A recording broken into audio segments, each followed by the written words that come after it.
Maman Nangaye, du nouveau à Kinshasa, place Yassur, des amoko na immeuble Emma, des arabes normes, standard, international, et Goyamba, Batunyoso, en famille, en couple, salon VIP. Et salle à manger, salle de bain confort et magistrale et des chambres à coucher, cuisine Kafou. Sécurité, ils ont assuré. Connexion internet illimitée, Facebook, TikTok, WhatsApp. Et à Ophélie, groupe électrogène 24h/24h. Courant et Kendakate. Na immeuble Emma. Notre adresse dans la commune de Kalamou, quartier Yolosi, avenue Balinga, numéro 9. Soyez les bienvenus. Immeuble Emma.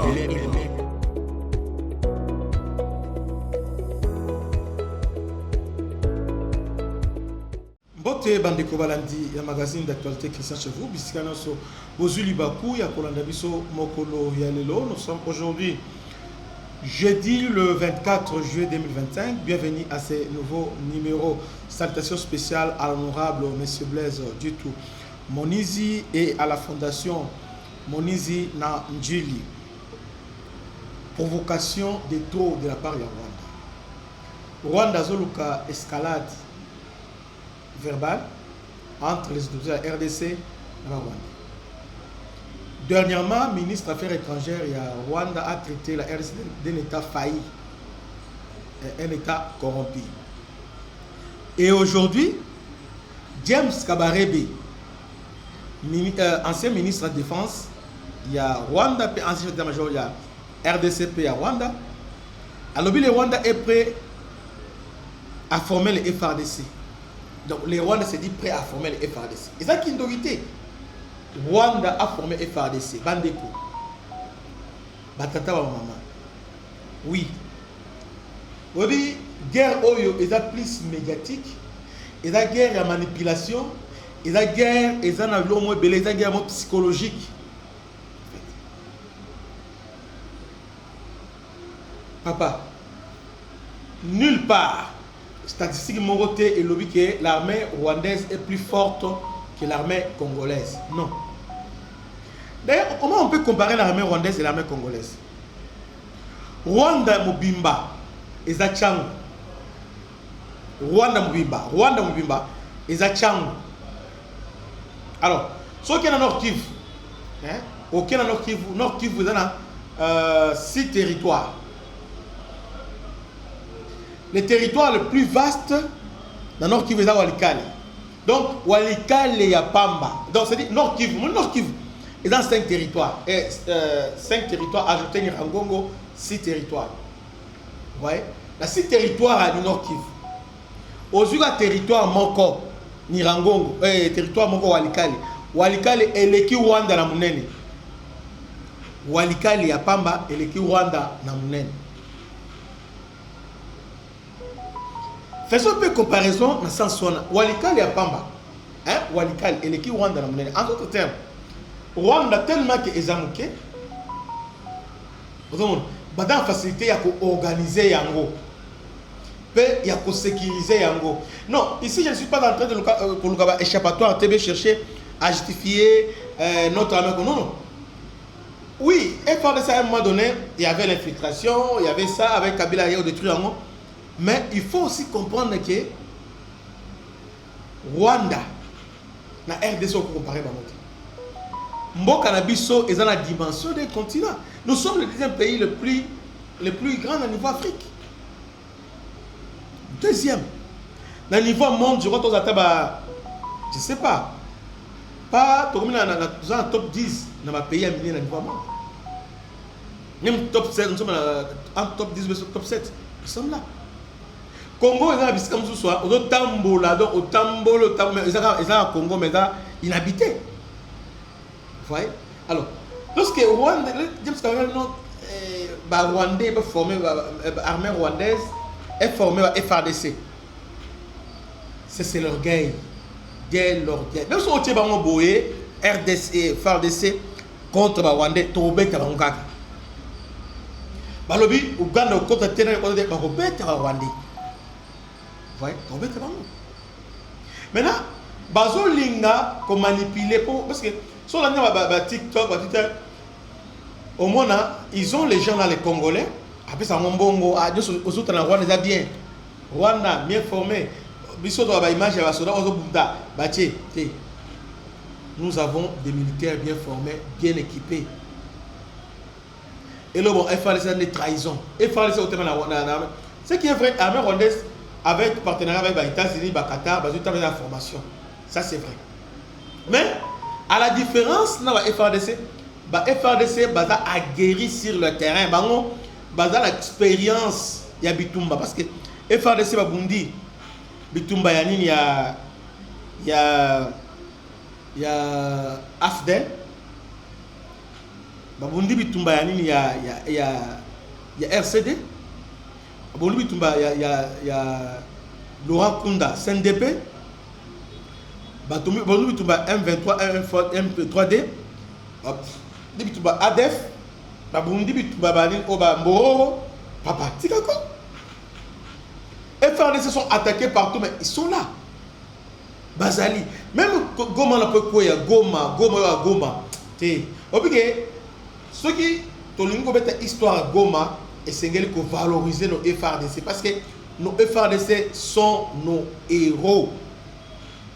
Combien de militaires rwandais, Bakufi, na Sake, Bakufi, na Nirangongo? Combien? Cimetière est tombé. Mais combien de FARDC Bakufi? Combien? Tout est aventure. Bango, qu'est-ce qui Bango va dire arme de bon. Bissot a une arme de pointe. Mais chez nous maintenant, raisonner un seul instant, chef logistique, à la traite. Chef de la maison militaire, traite. Chef de la major général, traite. Baolong Andengeni. Maintenant, Rwanda vient pour nous dire qu'il est prêt à former la FARDC. Donc, c'est une façon de se moquer de nous pour dire que les Rwandais sont plus forts que nous, bien sont bien formés que nous. Et là, les personnes ont comparé d'abord l'espace, la dimension. Rwanda, au combat de l'espace, Rwanda, ils ont moqué. Ils ont Changu. On a besoin d'exemple de territoire, donc tu veux dire 6 territoires, mais territoire manque seulement. Walika, l'équipe Rwanda, la monnaie. C'est-à-dire, le gouverneur à Nord Kivu, Azana prérogative belé qui est président de Rwanda. Nous allons répéter. Nous allons répéter. Gouverneur à Nord Kivu, tel que Julien Paloukou, tout ça, Julien Paloukou, Natanae, parce que c'est lui, gouverneur, on a histoire à Nord Kivu, à Omelta Moulay. Julien Paloukou, je crois qu'il a fait 10 à 12 ans à Nord Kivu.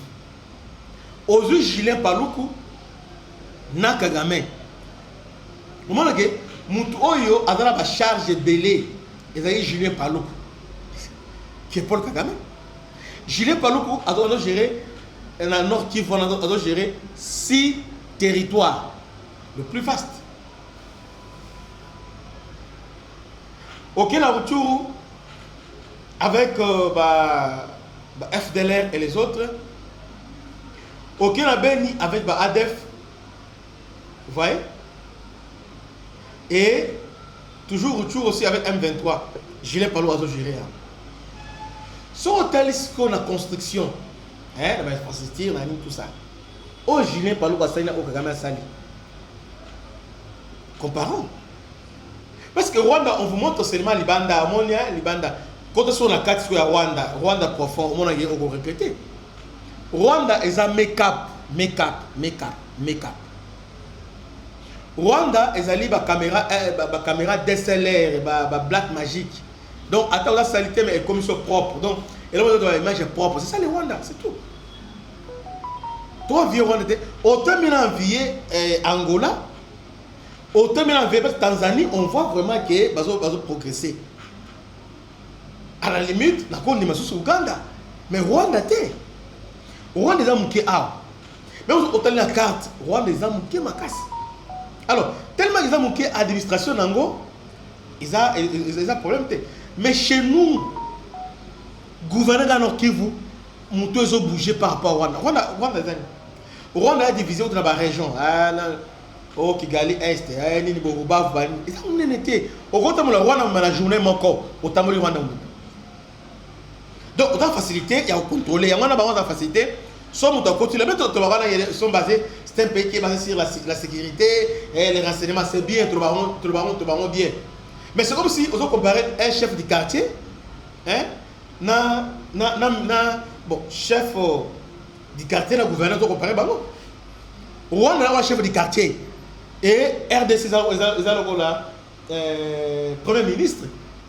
Toujours gérer le dossier belé, le territoire vaste, la forêt, Rwanda est l'autre côté, Mboka Muke Awa. Mboka Muke. Mais par contre, Kobota Nde, Kobota, on avait un tour en Bota, Bota, Mboka Muke, Bota, quand même Bota. Bataille belé à Tanzanie, parce que les Rwandais sont en Tanzanie, en Ouganda, en Burundi. Tanzanie va bota dans le niveau des gens. Alors, Kagame a la facilité de contrôler. Si on côté les lots, bah oui que un tel à côté parce que bah manqué. Et puis c'est comme si gouverneur Kinshasa. On veut que la commune par exemple donc vous à Tchangou, on veut dans Djili pour contrôler Djili. Un boss c'est Djili donc on se concentrer dans Djili, na mon cousin dans Djili koto na Masina oyo na Kimanteke c'est ça le Rwanda. Vous avez facilité ya musala facilité belé mais biso so aujourd'hui Équateur na aujourd'hui Équateur oyo zona Katanga aujourd'hui Kivu oui, vous avez Kananga, Kasai. C'est pas bien ça faire, hein. C'est pas bien ça faire. Et puis, population à Congo, ils ont une race belée. Et l'autre aujourd'hui, par exemple, un Mubembe. Mubembe à Site Kivu. Au même na Kananga. Bien aujourd'hui un Lulua. Nous avons maintenant que c'est le jour et la nuit. Attends, on a karaté, donc on a karaté pas mon noir, on a monté, bah mentalité, mon culture, mon côté. Vous voyez? Donc, mais dans cette diversité là, nous sommes restés unis et nous aimons notre pays. Là, on ne peut pas se comparer au Rwanda. Nous sommes un peuple. Un grand peuple. Alors que dans Rwanda, ils ont Tchangou, Muke, ils ont 3 tribus. Pour ne pas dire ethnie, 3 tribus. Mais, Balingana Kate, Oswaza, Bazo Bomana, Motemambe, Lichette, oh, besoin de Lichette, qui est à Lichette, à Lichette, c'était. Biso ba crime, tu vas dire Django, ba criminel, autre mandaku.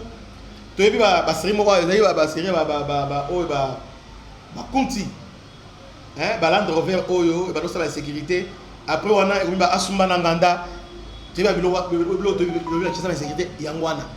Tu vas dire ma machette, ma kuluna donc voilà Rwandais mon t'avais mis en Rwanda, il y a insécurité c'est les Rwandais. Comme même aux hommes on doit 100 fois, au même on peut dire aux autres Lichette. Ça c'est les Rwandais. Au travers Kabila, héritage Rwanda Yangwana. Nous allons au Congo. Nous sommes un peuple hein, digne, Tolingani. Et puis Tobala Nakapé. Au moins un Mourega à autre Kivu, Ayokobala Muluba, ou bien Ayokobala Mkongo. Et puis il est l'esprit, surtout c'est ma famille, tout ça. Un Mourega, ou bien un Bash, Ayokobala, un Kassaïen. Mais chez vous, ils ont raté. Nous, notre pays, tout ça, on a Bolingo. Et puis bon, on va parler de la bibliothèque.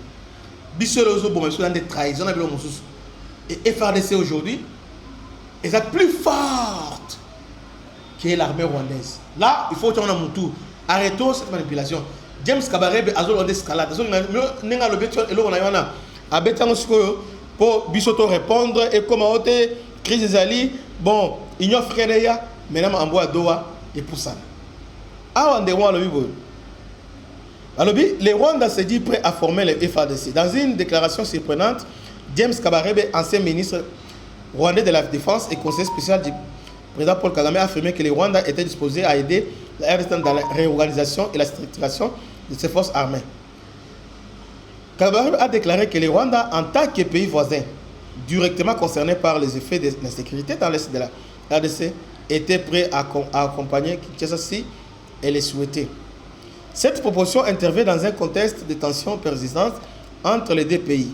La RDC accusa régulièrement Kigali de soutenir le M23, une rébellion active au nord Kivu. Réaction: les autorités congolaises ont toujours rejeté toute implication rwandaise dans les affaires internes congolaises, considérant Kigali comme une partie au problème plutôt qu'une solution.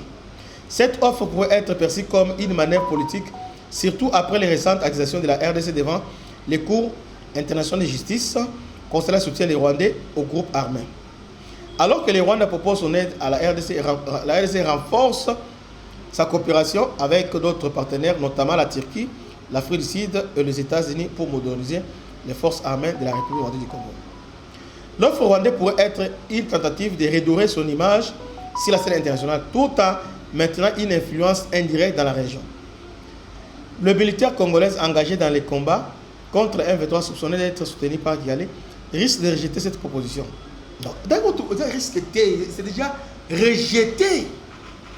C'est rejeté. Voyez. Donc, oh, ils allaient provocation. On va nous comparer, nous, aux Rwandais. Nous, nous sommes des humains. Ils sont comme ça, sanguinaires. Mais nous sommes des humains. Je crois que je peux m'arrêter par là. Oh, ils ont provocation. Les Rwandais, officiels Rwandais ont provoqué RDC. Autant que escalade, retardé, ils ont salama. Donc, vous allez quitter notre pays. Vous avez besoin de binoté. Et vous avez frère de bisoté. On n'a pas besoin de vous. Que Dieu vous bénisse. C'était votre humble serviteur, le bishop Christian. À la prochaine. Ciao.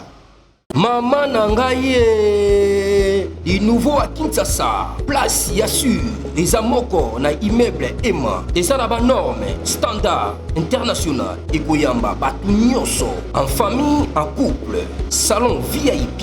Et salle à manger, salle de bain confort et magistral et des chambres à coucher, cuisine Kafou. Sécurité, ils ont assuré. Connexion internet illimitée, Facebook, TikTok, WhatsApp. Et à Ophélie, groupe électrogène 24h/24h. Pour Kendakate, na immeuble Emma. Notre adresse dans la commune de Kalamou, quartier Yolosi, avenue Balinga, numéro 9. Soyez les bienvenus, immeuble Emma.